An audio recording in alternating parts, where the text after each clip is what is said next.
la dimensión vivienda, y trabajamos, pero no tenemos información en Uruguay, estamos tratando de ver cómo lo podemos hacer, seguridad alimentaria. No tenemos información que nos permita calcular esa cuarta dimensión, así que por ahora estamos trabajando tanto en el enfoque de derechos como en el enfoque de NBI en las tres primeras, salud, educación y vivienda, y le hemos agregado, aunque internacionalmente no se usa mucho, el enfoque de derechos de trabajo a través de la informalidad del trabajo. Y estamos tratando de incorporar la seguridad alimentaria, pero repito, no tenemos en nuestra encuesta de hogares fuentes de información que nos permitan hacer. Y nos da resultados muy interesantes, nos da resultados tendencialmente similares a los de pobreza por ingresos, en el sentido, yo creo que hemos bajado la pobreza por ingresos desde que está al frente del gobierno de 40% a 13%, y la pobreza multidimensional, las personas que no tienen ninguna carencia, ni de ingresos, ni de estos, pasaron de 1 millón a 1.600.000, o sea, de un tercio de la población a la mitad, lo cual más o menos, si lo miramos porcentualmente, la tendencia de la multidimensionalidad corre al mismo tiempo que la de ingresos. Sin embargo, no es lo mismo por sector, no es lo mismo en el medio rural, pesa mucho más la medición, los elementos estructurales de acceso a servicios, y en las ciudades grandes pesa más la pobreza por ingresos y pesa menos el acceso a los servicios, donde en general, sobre todo saneamiento, vivienda, agua, digamos, está relativamente universalizada, ¿no? Entonces, nos sirve porque nos hace dar esa mirada diferente a los problemas de la pobreza. Junto al enfoque de la multidimensionalidad, nosotros trabajamos con dos enfoques metodológicos más. Uno que en salud se usa mucho, lo aprendí en salud de hecho, que es el enfoque de ciclo de vida, ¿no? El enfoque de mirar a las personas a lo largo de toda, que las políticas sociales tienen que mirar el ciclo de la vida, digamos, ¿no? Eso para el financiamiento es muy importante, obviamente, pero no solo para el financiamiento, tiene que ver también con el proceso de construcción y acceso a la política social en primera infancia, segunda infancia, adolescencia, juventud, adulto mayor, o sea, a lo largo del ciclo de la vida. Y el tercero es el abordaje con la familia, con las familias.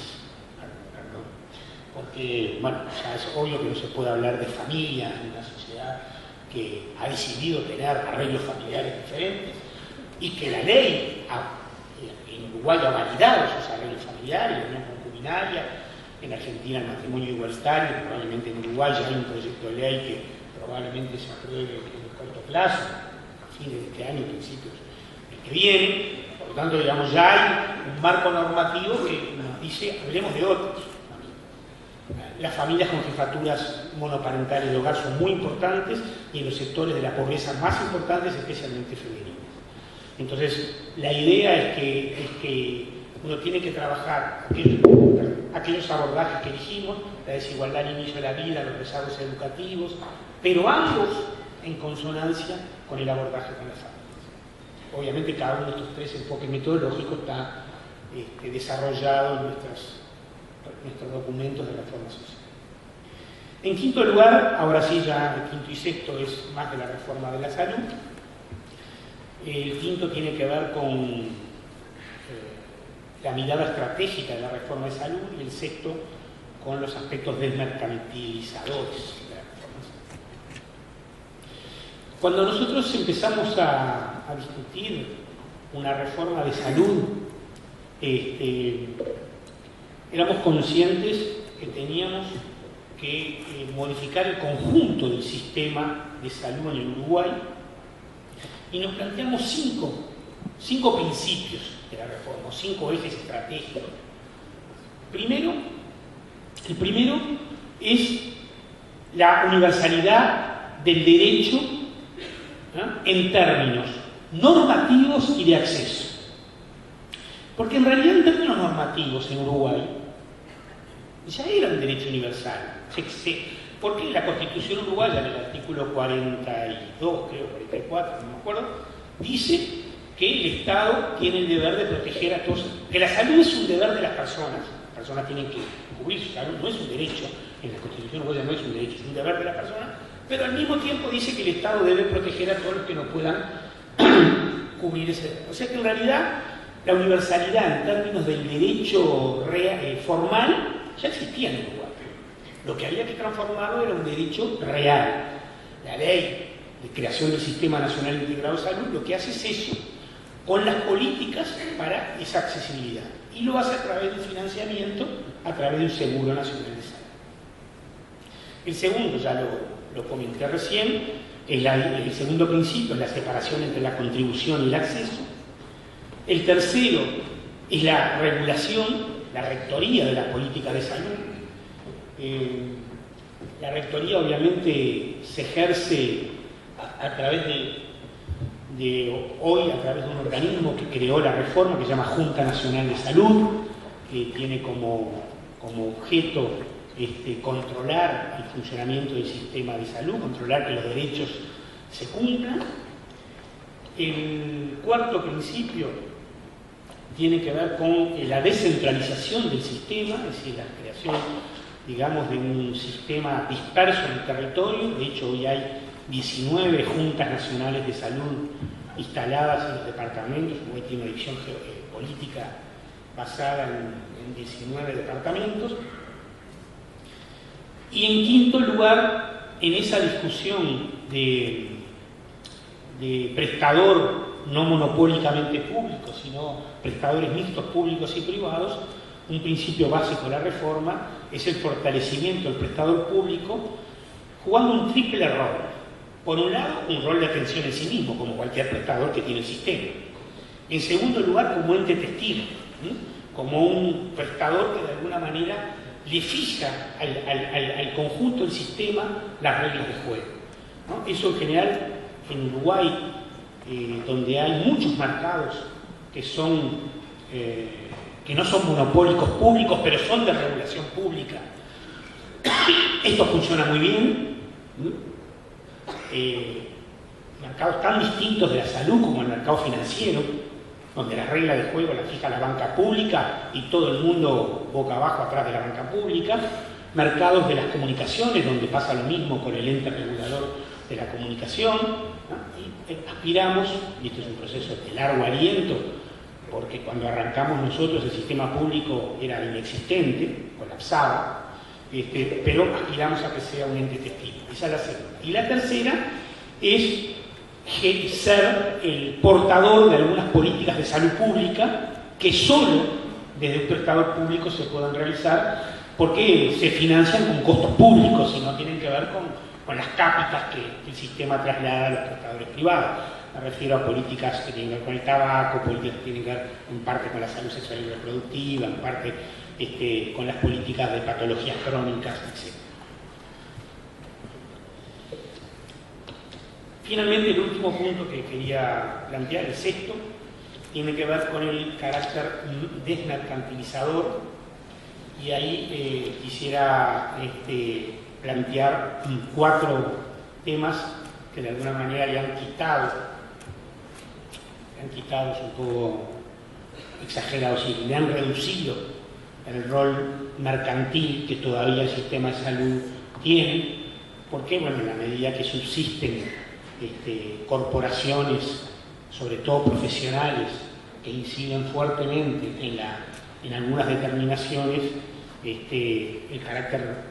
la transformación de su carácter mercantil en carácter social también es un proceso de largo aliento, de combate duro y firme, aunque en los últimos 2 meses hemos tenido algunos resultados que nos alientan a mostrar que cuando el Estado decide fijar con firmeza las reglas de juego, finalmente impone los criterios sociales respecto a los criterios corporativos.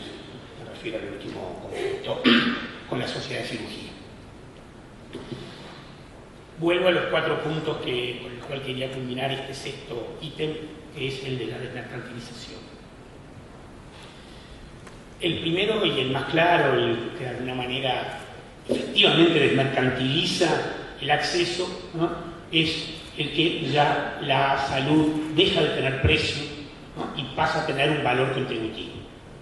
Es decir, en Uruguay, bueno, todavía hay quienes pagan, porque como dije, el proceso de finalización del Seguro Nacional de Salud es en 2017, Pero cuando esto esté culminado, nadie pagará su salud, ¿no? Nadie deberá pagar por su salud, y por otro lado, lo tendrá el derecho a través de una contribución a la seguridad social, digamos, sobre eso.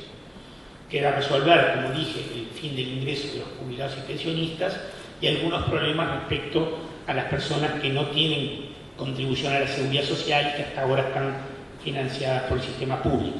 Esos dos problemas están en proceso de resolución de aquí al 2017. El segundo aspecto desmercantilizador tiene que ver con la regulación y la rectoría pública. Y ahí me quiero referir a dos herramientas que han sido de alta utilidad y de alta confrontación, ¿no?, en el proceso de construcción de este sistema un poco distinto a la lógica mercantil que impera del sistema para afuera. El primero es que, como hay prestadores que no son públicos, lo que hay como mecanismo regulatorio es un llamado contrato de gestión, por el cual los prestadores se obligan a realizar determinadas prestaciones en determinadas condiciones y bajo determinadas regulaciones. Como toda construcción nueva, el contrato de gestión depende básicamente de dos cosas: de la credibilidad del regulador y de un buen sistema de información. Dos cosas que en Uruguay no existían antes del 2005. Nadie creía en el regulador porque no regulaba. Y porque era más fácil traer un equipo del exterior, acaso cambiario mediante en los 90, y después que estaba instalado, llamar al regulador y decirle, aprobame el ingreso de este tomógrafo, de este aparato, porque así funcionaba. Entonces no había credibilidad. Construir una credibilidad, construir la idea de que nosotros, si alguien trae un tomógrafo, trucho no el tomógrafo, sino trucho en el proceso de ingreso, nosotros le vamos a decir que esto no funciona. Eso costó, lo hemos hecho alguna vez, nos ha costado bastante dolores de cabeza, pero lo hemos hecho. Y el otro concepto que es fundamental, además de la credibilidad del regulador, es la capacidad de tener la información adecuada, porque si no, lo que hay es dibujo de la información. En Uruguay había muy mala información en salud. Nosotros tuvimos la suerte, comillas, de que el sistema colapsó en el 2002 y vino un préstamo muy importante del BID para el sistema de salud, y el BID exigió auditorías barreras, digamos, para poder otorgar ese préstamo para el...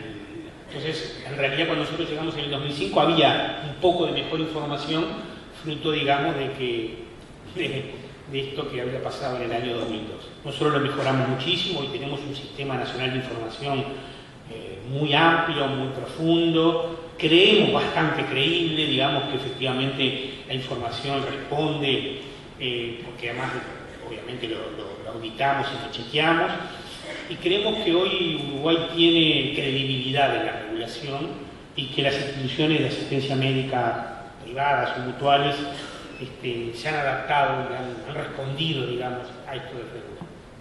Y el otro elemento, ¿no?, es que algunas cosas, algunas políticas públicas tienen que tener liderazgo desde el Estado, que son las políticas macro que fijan, ¿no?, a los micro, ¿no?, los lineamientos. Si nosotros creemos de verdad que en las instituciones de asistencia médica colectiva el eje central tiene que ser el cambio del modelo de atención hacia un primer nivel de atención y la